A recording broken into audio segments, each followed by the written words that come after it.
আসসালামু আলাইকুম। সবাই কেমন আছেন? আশা করছি সবাই ভালো আছেন। আলহামদুলিল্লাহ আমিও ভালো আছি। আজকে আপনাদের সাথে এই সুন্দর চুড়ির ডিজাইনটা শেয়ার করব।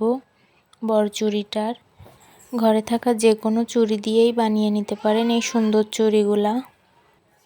আমি এখানে জামার সাথে ম্যাচিং করে বানিয়েছি চুড়িগুলা। অনেকগুলো কালার দিয়ে করেছি। এখানে আমি শার্টিং স্টিচ দিয়ে ফুলগুলো করে নিচ্ছি। সুতি লাচ্ছি সুতা দিয়ে করা, 2 তার সুতা দিয়ে করছি। ঘরে থাকা যে কোনো চুড়ি দিয়েই করা যাবে। চিকন চুড়ি হলেও সমস্যা নাই, সেটার উপরও ডিজাইন করা যাবে। অনেকগুলো চিকন চুড়ি হলে সেইটা একসাথে আঠা দিয়ে লাগিয়ে নিয়ে কাপড় পেঁচিয়ে তার উপর ডিজাইন করা যাবে। এখন আমি ফুলগুলোর মাঝখানে ফ্রেশ নট দিয়ে সেলাই করে নিচ্ছি, আর ফুলের পাশেও ফ্রেশ নট দিয়ে কলি টাইপের করে নিচ্ছি। এখন আমি পাতাগুলো করে নিচ্ছি খেজুর কাটা সেলাই দিয়ে। এভাবে করলে তাড়াতাড়ি হয়ে যায় আর দেখতেও সুন্দর লাগে। আমার সেলাইটা করা শেষ।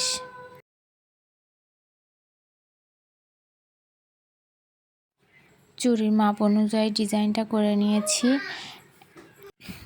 ডিজাইনটার পাশ থেকে 1 থেকে 1.5 ইঞ্চি মাপ কাপড় রেখে আমি কেটে ফেলবো কাপড়টা। তারপর 1 ইঞ্চি চওড়া রেখে বেশ খানিকটা লম্বা করে অন্য একটা কাপড় কেটে নিব। সে কাপড়টা আমি চুড়িতে পেঁচিয়ে নেব ভালোভাবে, যাতে চুড়িটা না দেখা যায়। তারপর এই কাপড়টা, ডিজাইন করা কাপড়টা সুন্দরভাবে ভাঁজ করে সেলাই দিয়ে নিব। এই ভিডিওটাই অনেক বড় হয়ে যাচ্ছে। আমি অন্য আরেকটা ভিডিওতে দেখাবো ঘরে থাকা কাচের চুড়ি দিয়ে কিভাবে সুন্দর একটি ডিজাইনের চুড়ি তৈরি করে নেওয়া যায়।